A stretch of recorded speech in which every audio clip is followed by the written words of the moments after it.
desa wisata itu harus lahir dari pemetaan.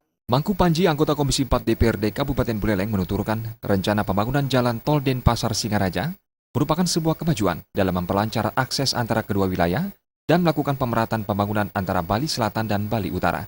Mangku Panji juga menjelaskan pihaknya telah memperoleh data dari Kementerian Pekerjaan Umum atau PU di Jakarta yang menyebut perkembangannya sudah sampai ke tahap DED, Detail Engineering Design.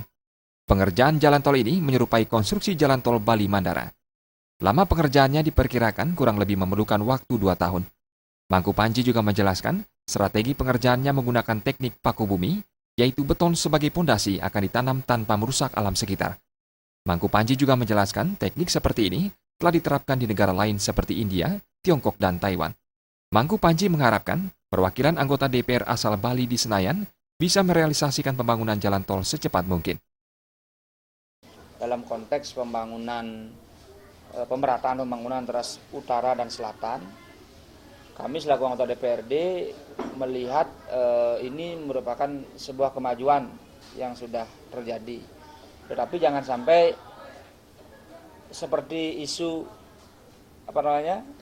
bandara kemarin, jangan sampai isunya panas-panas sudah gitu hilang lagi.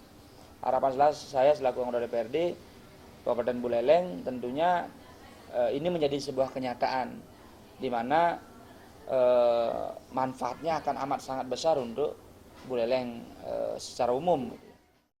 Mangku Panji mengharapkan rencana pembangunan jalan tol Denpasar Singaraja bisa segera direalisasikan, tidak lagi sekedar wacana.